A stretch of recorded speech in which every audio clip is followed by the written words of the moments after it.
여러분들 좋은 리더, 좋은 지도자는 어떤 사람일까요? 대답이 있는 리더와 좋은 질문을 가진 리더, 어떤 사람이 더 좋은 리더일까요? 대답과 질문 중에 어떤 게 더 중요할까요? 사실 좋은 대답을 갖고 있는 리더는 좋은 리더가 될 겁니다. 하지만 좋은 대답 못지않게 좋은 질문을 가지고 있다면 그건 역시 굉장히 우리에게 큰 도움이 될 거예요. 아마 여러분들이 소크라테스라는 사람을 알 겁니다. 이분은 고대 그리스의 대표적인 철학자예요. 그리고 그리스 철학의 전성기를 이끌었던 뛰어난 존경받는 인물입니다. 그런데 이분은 독특한 대화법으로 유명했습니다. 특별히 질문과 경청을 통해서 사고의 능력을 키우는데 탁월한 능력을 발휘했어요. 그래서 이분이 갖고 있었던 건 좋은 질문이었죠. 사실 우리가 자녀를 양육할 때도 마찬가지입니다. 자녀에게 좋은 해답을 줄 수 있는 부모도 좋은 부모죠. 그런데 자녀에게 좋은 질문을 던질 수 있는, 그래서 우리 자녀들의 마음속에 갖고 있는 생각이나 그들이 갖고 있는 능력을 끌어낼 줄 아는 부모가 정말 좋은 부모일 수 있습니다. 오늘 우리가 읽은 본문을 보면 요나가 질문을 받습니다. 그리고 이 질문을 통해서 하나님께서 요나를 깨우길 원하세요.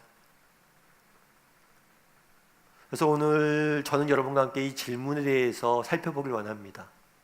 분명 그날의 요나가 받았던 질문은 오늘 우리에게 동일하게 던져지는 질문이라고 생각을 해요. 그래서 요나가 받았던 질문에 대해서 함께 생각해보고 그 질문에 대해서 우리가 어떻게 답할지 함께 고민하고 좀 이야기를 나눠보는 시간들을 가졌으면 좋겠습니다. 첫 번째로 요나가 받은 질문은 무엇이었냐면 누구인지 말하라 라는 거예요. 7절 말씀을 같이 한번 읽어봤으면 좋겠습니다. 같이 읽겠습니다. 그들이 서로 이르되 자 우리가 제비를 뽑아 이 재앙이 누구로 말미암아 우리에게 임하였나 알아보자 하고 곧 제비를 뽑으니 제비가 요나에게 뽑힌지라. 요나가 하나님께서 명령을 하십니다. 요나에게 요나야 네가 니느웨로 가서 내 말씀을 좀 전했으면 좋겠다. 그들에게 복음을 좀 전했으면 좋겠다. 그렇게 말씀을 합니다. 그런데 요나가 이 말씀에 순종하지 않아요. 니느웨로 가라고 그랬는데 동쪽으로 가라고 그랬는데 정반대인 서쪽에 있는 다시스로 가게 됩니다. 그래서 다시스에 가는 배를 타기 위해서 욥바로 내려가요. 그런데 욥바로 내려가자 때마침 배가 있었습니다. 형통한 거죠. 그래서 그 배를 타고 다시스로 갑니다. 그런데 그 배가 풍랑을 만나요. 사실 우리가 하나님의 얼굴을 피하여 하나님께 도망갔을 때 형통할 때가 있어요. 하지만 하나님의 얼굴을 피한 끝에 우리가 만나게 되는 것은 폭풍이에요. 이 풍랑을 만나자 사람들이 이 풍랑 속에서 선원들이 이 풍랑을 이겨내기 위해서 노력을 합니다. 특별히 각자 신을 위해서 기도합니다. 각자 믿는 신이 따로 있었어요. 그 신에게 우리를 구원해달라고, 풍랑에서 우리를 지켜달라고 기도합니다. 뿐만 아니라 배에 있는 모든 짐을 버려요. 사실 뱃사람에게 배에 실은 짐은 생명과도 같아요. 그것들을 가지고 무역을 하고 그것들을 전달을 하고 그것들을 옮겨야지만 먹고 살 수 있는 거예요. 그런데 그 모든 것을 버려요. 그만큼 절박한 상황이었죠. 자신의 가진 모든 것을 버려서 생명이라고 구하려고 노력을 하면서 또 기도해요. 그런데 문제는 응답을 안 하십니다. 계속해서 풍랑이 쳐요. 그러자 이 사람들이 뭘 했냐면 마지막 수단으로 제비를 뽑습니다. 고대 사회에서는 내가 정말 어떻게 해결할 수 없는 문제가 만났을 때는 제비를 뽑아서 신의 뜻을 묻는 경우들이 있었어요. 그래서 이 사람들이 제비를 뽑습니다. 이 사람들이 이렇게 제비를 뽑는데 하나님께서 이 제비 뽑기를 이용하세요. 그래서 이 제비를 뽑았을 때 요나가 걸리게 합니다. 요나를 지목하게 하신 거죠. 요나를 제비를 뽑아서 요나가 지목되자 사람들은 이렇게 말합니다. 8절 말씀 같이 한번 읽어보도록 하겠습니다. 같이 읽겠습니다. 무리가 그에게 이르되 청하건대 이 재앙이 누구 때문에 우리에게 임하였는가 말하라. 내 생업이 무엇이며 내가 어디서 왔으며 내 나라가 어디며 어느 민족에 속하였느냐 하니. 이 무리가 요나에게 질문합니다. 제비를 뽑았으니까, 제비가 뽑혔으니까, 요나야, 도대체 왜 이러한 재앙이 우리에게 임했느냐? 라고 물어요. 이건 당연하겠죠. 그런데 여기서 질문을 멈추지 않습니다. 그 다음에서 또 뭘 묻냐면 계속해서 내 생업이 무엇이며 내가 어디서 왔으며 내 나라가 어디이며 어느 민족에 속했느냐? 라고 질문을 계속해서 해요. 이들이 물은 것은 무엇일까요? 내 생업이 무엇이냐? 네가 무엇을 하는 사람이냐? 달리 이야기하면 너의 사명은 무엇이냐? 물은 거예요. 생업이 무엇이냐? 너 도대체 무엇하는 사람이니? 너의 사명은 뭐니? 물은 거예요. 두 번째로 내가 어디서 왔는지 고향을 묻습니다. 그런데 이 벳사람들에게 고향은 독특한 의미가 있어요. 그건 뭐냐면 그 당시 벳사람들에게 바다는 혼돈의 영역이에요. 두려움의 영역이고 그곳에서는 정말 알 수 없는 어려움들이 있고 그곳엔 쉼이 없어요.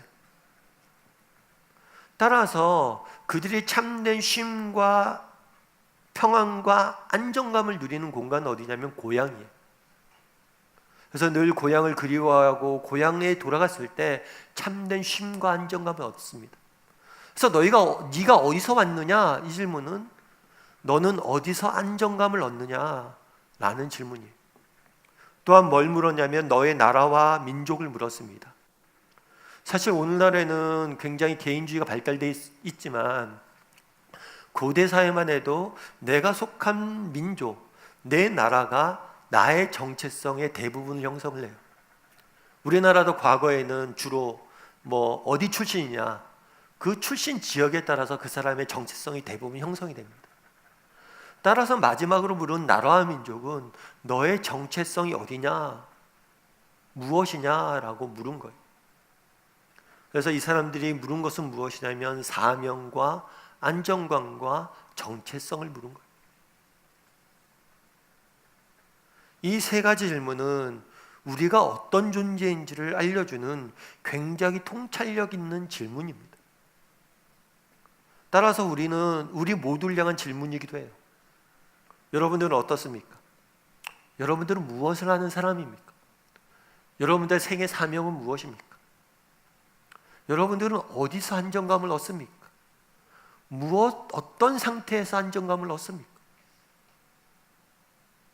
그리고 또 여러분들은 자신을 누구라고 생각합니까? 사실 그날의 선원들이 질문했습니다. 하지만 요나에게 제비를 뽑게 한 것도 하나님입니다. 선원들이 질문한 것 같지만 궁극적으로 이 질문은 요나에게 하나님이 던지는 질문이에요. 요나야, 넌 도대체 널 누구라고 생각하냐? 물은 거죠. 그러자 요나가 이렇게 답합니다. 9절 말씀 한번 같이 읽어봤으면 좋겠습니다. 같이 읽겠습니다. 그가 대답하되 나는 히브리 사람이요 바다와 육지를 지으신 하늘의 하나님 여호와를 경외하는 자로다. 되게 보면 요나의 대답은 신앙적이에요. 나는 바다와 육지를 지으신 하늘의 하나님을 믿고 경외하는 사람이다. 이 바다, 이 혼돈의 세계인 이 모든 것을 지배하는, 이 세상 모든 것을 지으시고 주관하시는 분을 믿는 사람이다. 굉장히 신앙적인 고백인 것 같아요. 하지만 그렇지가 않습니다. 이 대답은, 요나의 대답은 굉장히 부정적인 면을 담고 있어요. 그건 뭐냐면 제일 먼저 그가 대답한 게 뭐예요? 나는 히브리 사람이다. 요나, 너의 민족이 어디냐는 맨 나중에 물었어요. 그런데 이걸 제일 처음 대답합니다. 달리 이야기하면 요나의 가장 핵심적인 정체성의 핵심은 뭐예요? 나는 히브리 사람이다. 나는 이스라엘 민족이란 거예요. 왜 요나가 하나님께서 니느웨로 가라고 했는데 다시스로 갔을까요? 아니 하나님, 어떻게 저 사람들에게 복음을 전합니까? 저 사람들은 이방인이고 우리 민족의 원수이고 우리 민족을 죽이려고 탄압하는 사람들입니다. 그들에겐 복음을 전할 수 없습니다. 하나님의 말씀보다 뭐가 더 앞섰어요? 민족의 정체성이 요나는 더 앞서 있었던 것.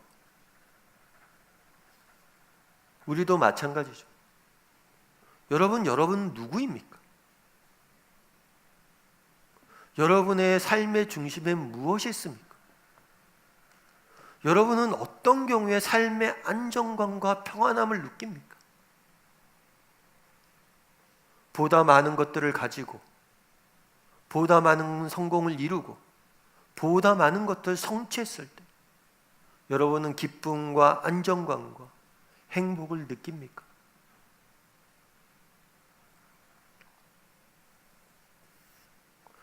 우리는 무엇에? 그날에 요나에게 물은 거예요. 넌 도대체 누구냐? 너의 사명은 뭐고 넌 정말 어디서 안정감을 누리냐? 넌 도대체 누구냐? 전 히브리 사람입니다. 그런데 요나가 간과한 게, 이 히브리 사람이라고 그가 자신 있게 얘기했지만, 이 히브리 사람이란 어원이 어떻게 시작된 거냐면, 하나님께서 아브라함을 부릅니다. 아브라함을 불러서, 아브라함아, 네가 고향과 민족을 떠나서 내가 약속한 땅으로 가라. 그래서 아브라함이 호렙 단신으로 약속의 땅으로 갑니다. 그랬더니 그곳에 갔더니 나머지 원래 있었던 가나안 사람들이 아브라함을 히브리 사람이라고 불러요. 강을 건너온 사람이란 뜻이에요. 저 멀리서 강을 건너온 사람, 외지 사람이란 거예요. 그럼 아브라함이 왜 강을 건너갔습니까? 너가 복의 근원이 될 거다. 너를 통해서 저 가나안 족속들이, 온 세상 민족들이 복받을 것이다. 히브리 사람의 어원의 근거는 정말 알 수 없는 땅으로, 알 수 없는 사람들을 위해서 떠나는 사람들을 의미하는 거예요. 요나는 그가 히브리 사람이라고 자부심을 가졌지만 히브리 사람이 갖는 참된 의미, 세상에 복되고 복을 전하는 사람이라는 의미를 잃어버린 거죠. 하나님께서 우리에게 재능을 주십니다. 하나님께서 우리에게 재물을 주십니다. 하나님께서 우리에게 성공과 성취를 이루게 하십니다. 그런데 그것은 우리 인생의 목적이 아니에요. 더 나은 목적을 위해서 그건 주신 거예요. 그런데 자칫하면 이것이 우리의 인생의 목적이 되는 경우가 있어요. 요나는 그랬어요. 정말 민족의 정체성이 왜 나쁜 겁니까? 좋은 거죠. 민족을 사랑하는 마음이 왜 나쁜 겁니까? 좋은 거죠. 그런데 그게 전부가 되었어요. 정말 성공하고 성취하고 정말 보다 많은 일들을 하는 게 왜 나쁩니까? 그런데 그게 전부가 된 거예요. 그가 전부가 되면 어떤 현상이 일어납니까? 삶의 평안이 없어요. 정말 여러분들의 성공과 성취와 재물과 이런 것들을 여러분의 삶의 유일한 목적으로 삼고 살아가 보십시오. 여러분 삶에 무엇이 남는지. 그럼 우리는 왜 이곳에 존재하고, 우리의 사명은 무엇이고, 우리는 어디서 안정감을 찾아야 되며, 우리는 어떤 존재일까요? 성경은 이렇게 이야기합니다.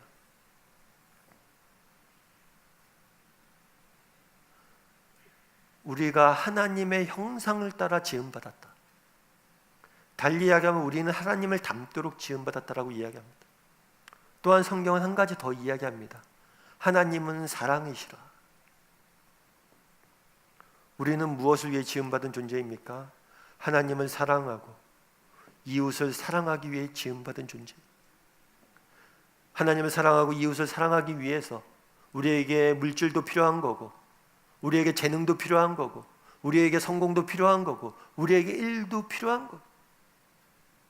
궁극적으로 우리는 사랑하기 위해 지음받은 존재들이고, 정말 사랑할 때 우리는 참된 안정감을 누리고 만족을 누리게 지음받은 존재.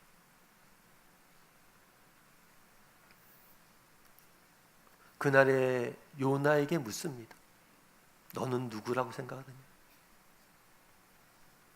오늘 우리에게 동일하게 묻습니다. 너는 누구라고 생각하느냐? 너는 무엇을 추구하고 있고, 너는 어디에서 삶의 안정감을 얻고 있으며, 너는 사명은 뭐냐? 우리 송기른 집사님이 이제 기도 중에 3.1절 말씀도 해주셨는데, 일제시대에 많은 정말 조국의 독립을 위해서 애썼던 사람들이 있어요. 그 중에 상당수는 그리스도인입니다. 그 당시에 그리스도인들은 3%밖에 인구가 되지 않았어요. 그런데 3.1 독립선언서에 서명한 민족 대표 중에서 과반수, 반 정도가 기독교인이에요. 정말 적은 수였지만 정말 큰 영향력을 미치던 사람들이었죠. 그리고 그 중에 한 명, 민족 시인이라고 하는 윤동주 시인이 있어요.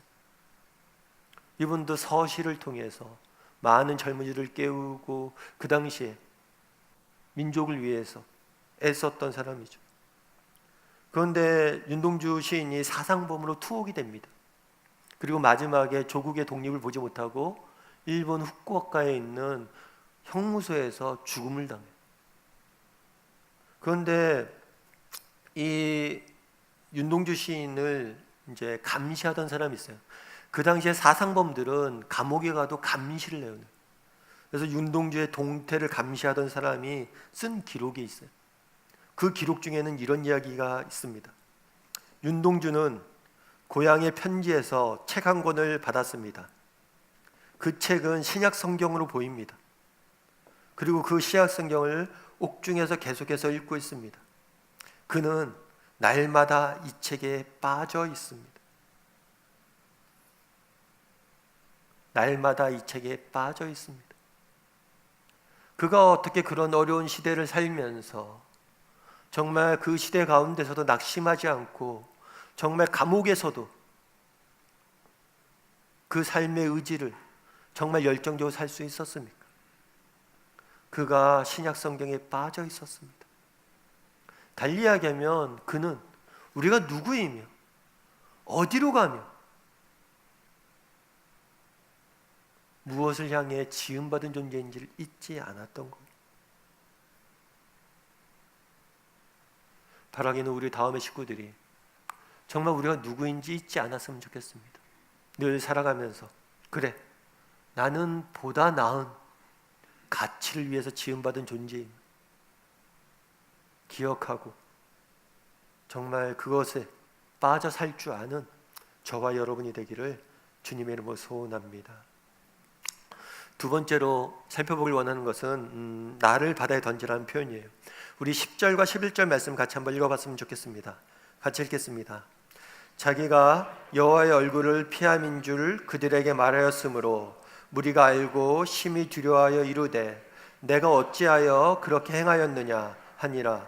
바다가 점점 흉흉한지라. 무리가 그에게 이르되 우리가 너를 어떻게 하여야 바다가 우리를 위하여 잔잔하겠느냐 하니. 요나가 답을 내요. 자기가 히브리 사람인 걸 먼저 이야기하고 자신의 신앙을 이야기하고 그 다음에 뭘 얘기하냐면 처음에 질문했던 것, 왜 이런 어려움에 빠졌느냐 했을 때 뭐라고 이야기하냐면 내가 도망가서 그렇다.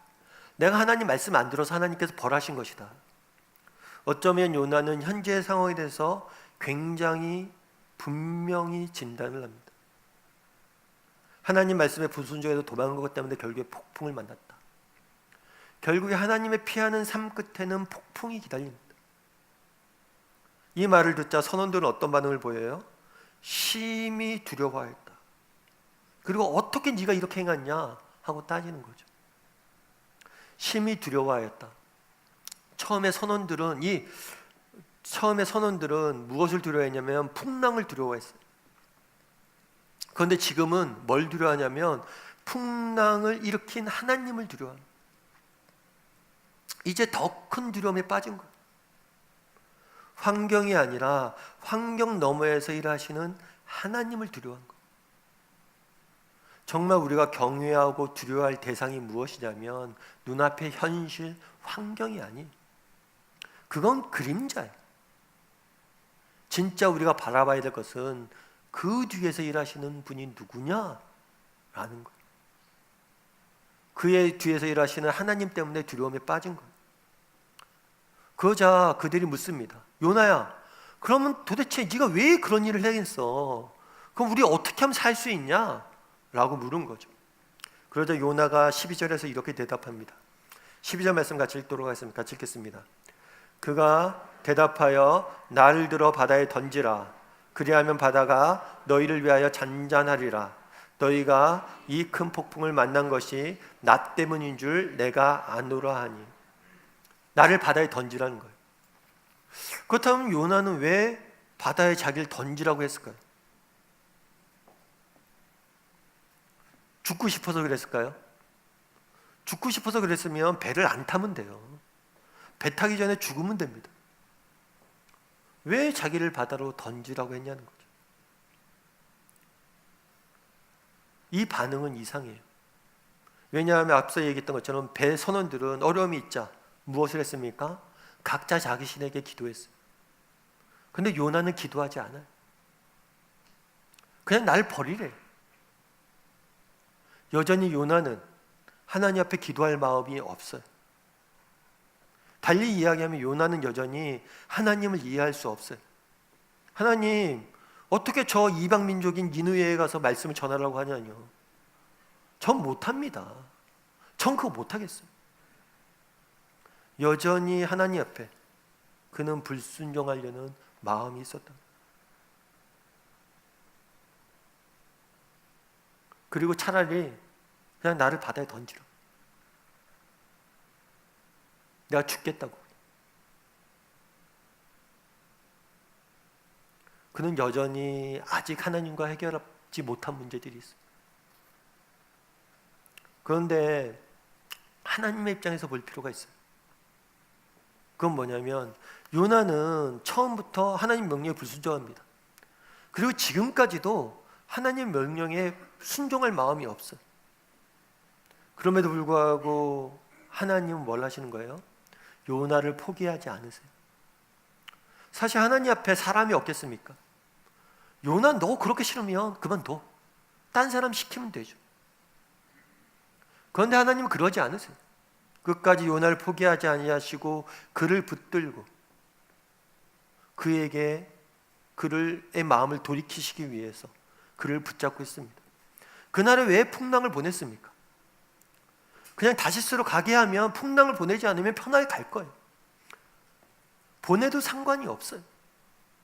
풍랑을 보내신 이유는 요나를 사랑해서요. 그 마음을 돌이키기 위해서.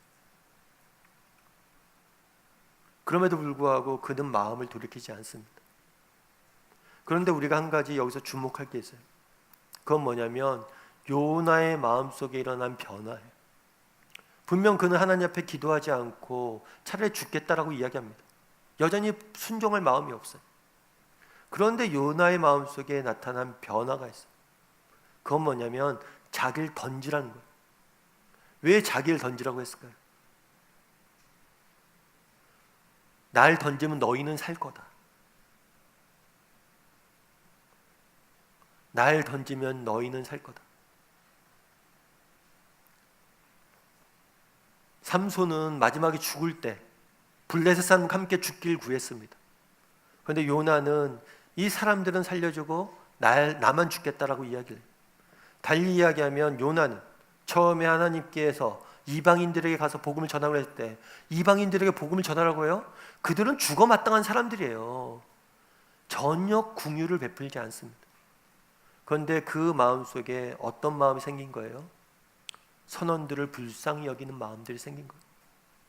왜 그날의 요나에게 하나님께 직접 나타나 혼내지 않았습니까? 요나에게 왜 하나님께서는 다른 방식으로 하지 않고 이 풍랑을 만나게 하고 잠들어 있는 요나를 하나님이 직접 깨우지 않고 선원들을 통해서 깨우게 하고 선원들이 기도하며 각자의 신들에게 기도하며 살도록 발버둥치며 정말 눈물을 흘리며 방황하는 모습들을 보여줬냐는 거예요. 그 모습을 통해서 요나의 마음에 변화가 일어난 거예요. 그들을 불쌍히 여기는 마음들이 생긴 거예요. 요나는 끊임없이 하나님을 거부하고 도망갑니다. 그런 요나를 하나님께서는 다듬으세요. 어떻게 다듬으십니까? 말씀을 윽박지르게 하지 아니하시고 네가 보라는 거예요. 저들이 얼마나 불쌍한 존재인지. 풍랑 속에 헤치며 각자의 신, 알지 못한 헛된 신들을 섬기며 모든 것들을 버리는데도 살지 못하는 저들을 보다는 거예요. 요나는 봤어요. 그리고 그 마음속 한 구석에 불쌍히 여기는 마음들이 생긴 거예요. 하나님은 요나를 일하신 거예요. 우리가 불순종하고 도망가는 그 순간에라도 하나님은 우리의 모습들을, 우리의 환경들을 통해서 우리 안에서 끊임없이 우리를 빚고 일하고 계시는 것. 오늘 본문을 통해서 우리는 하나님의 선하신 손길을 만나게 되는 것. 미국의 어떤 한 제재소의 직원이 있었어요. 나무 만드는 회사죠. 나무를 깎고 나무를 만드는 회사예요. 열심히 그 회사를 다닙니다. 그리고 열심히 일했어요. 그런데 어느 아침에 해고 통보를 받습니다. 급작스럽게. 회사가 어려우니 당신 나갔으면 좋겠습니다. 왜 하필 나야? 납득이 안 되죠. 그리고 왜 이런 중요한 시기에?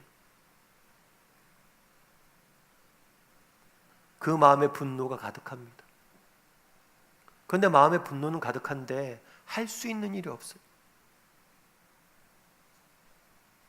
낙심하게 됩니다. 그래서 다른 직장을 구하려고 하는데 잘 구해지지가 않아요. 너무 실망을 한 거죠. 그래서 모든 것을 포기하려는 순간 그 아내가 좀 현명한 아내인 것 같아요. 아내한테 얘기하죠. 내가 이것저것 다 해봤는데 도저히 되는 게 없어. 그랬더니 아내가 그런 얘기를 합니다. 아니요, 우리가 아직 한 번도 해보지 않은 게 있어요. 그게 뭔데요? 지금의 상황을 놓고 기도해 봅시다. 하나님 분명히 계획이 있을 거예요. 그래서 그 사람이 집을 담보로 융자를 얻어서 건축업을 시작을 합니다. 사실 쉽지가 않죠. 새로운 사업을 시작한다는 게. 그런데 5년, 6년 좀 세월이 지난 다음에 회사가 이제 안정적으로 되어지기 시작했어요. 그러던 어느 날 여행을 갔다가 기도하던 중에 그런 생각이 들었어요. 여행을 다니다 보면 좋은 호텔은 많은데 비싸고 싼 호텔은 너무 서비스가 안 좋은 거예요. 그래서 싼데 서비스가 좋은 호텔은 없을까? 그런 걸 만들어 보자 라는 꿈을 갖게 됩니다. 그래서 이렇게 만들어진 회사가 전 세계적인 브랜드인 홀리데이 인이라는 호텔이에요. 어느 날 갑자기 해고 통보를 받습니다. 정말 이해할 수 없는 상황이죠.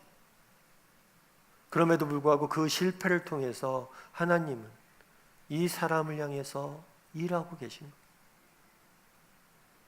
그날의 요나는 하나님을 도망갑니다. 하나님과 정반대로 도망갑니다. 그런데 그 과정에서 선원들을 만나게 하시고 그 선원들과의 만남을 통해서 요나의 마음속에 긍휼을 심으시고 요나를 변화시키는 하나님의 선하신 손길을 보게 됩니다. 우리도 마찬가지. 정말 내 눈앞에 정말 내가 이해할 수 없는 풍랑이 몰아칠 때가 있습니다. 도대체 왜 나는? 도대체 왜 내게? 도대체 하나님 방해나 하지 말지. 그런 마음이 들 때도 있어요. 하지만 기억해야 될 것은 무엇입니까? 그 순간에도 하나님께서 선하신 손길로 우리를 붙잡고 계시다는 것, 우리 안에서 일하고 계시다는 사실입니다. 바라기는 그 사실을 믿고 정말 그 선하신 손길을 신뢰하며 살아갈 줄 아는 우리 다음의 식구들이 되기를 주님의 이름으로 소원합니다. 마지막으로 한 구절만 더 보도록 하겠습니다. 마태복음 12장 41절 말씀 읽도록 하겠습니다. 같이 읽겠습니다.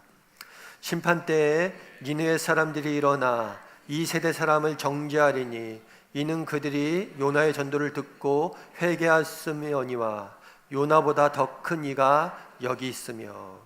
요나보다 더 큰 이는 예수님을 의미해요.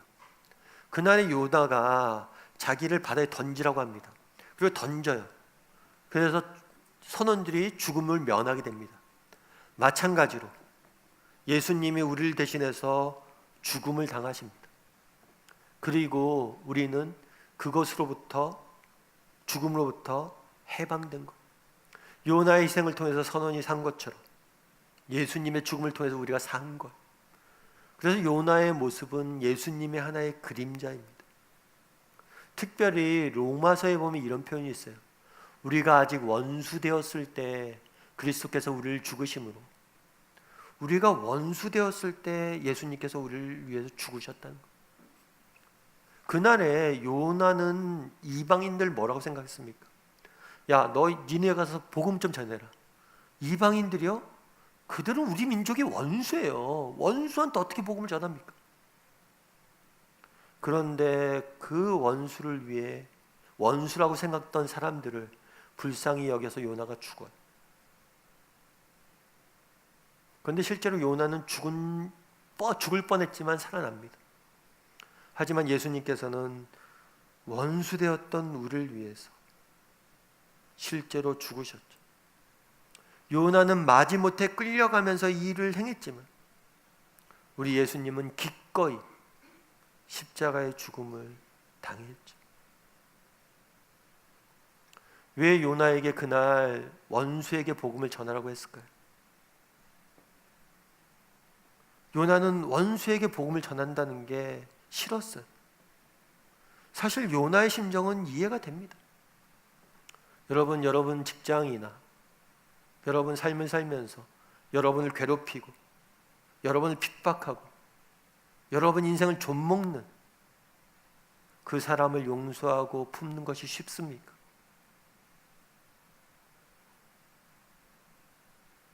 우리는 하나님께서 우리를 용서하셨다, 예수 그리스도가 우리를 사랑하셨다 하면 너무나 자연스럽게 받아들여요.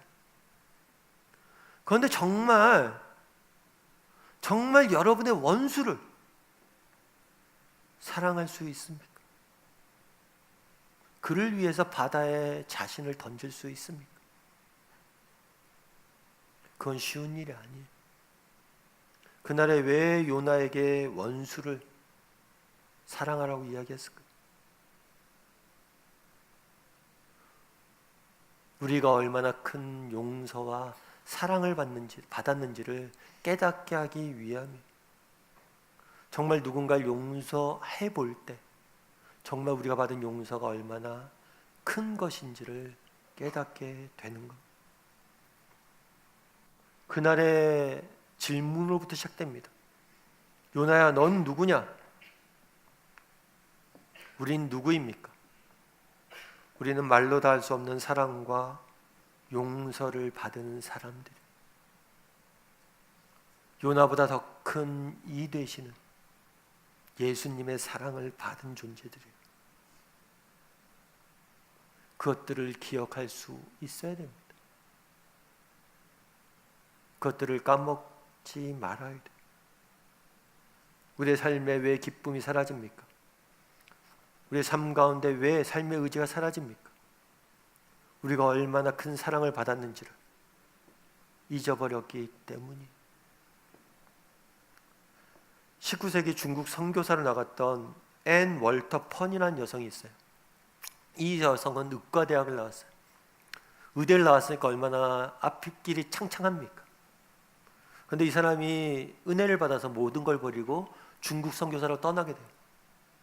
그런데 중국 선교사로 간다는 거 그 당시에는 다시는 고향에 돌아올 수 없다는, 가족과 다시 만날 수 없다는, 언제 죽을지 모른다는 그런 위험한 선택이에요. 처음에 부모님들은 반대합니다. 그런데 딸 아이의 의지가 너무나 커서 그것들을 허락을 해요. 그리고 딸 아이가 중국에 갑니다. 세월이 흐르고 소식을 알 수가 없어요. 그래서 중국으로 하는 어떤 사람이 있어서 그 사람에게 부탁을 해요. 돈을 주면서 제발 우리 딸 아이가 살았는지 확인해 달라고, 그리고 전부 한 통만 보내달라고, 안전하다 한마디만 쳐서 보내달라고. 그 사람에게 돈을 주고 당부를 한 다음에 세월이 흘렀어요. 그런데 중국으로부터 전부 한 통이 옵니다. 그런데 그 전부 한 통에는 안전하다라는 단어가 없어요. 대신에 어떤 단어가 있었냐면 즐겁게,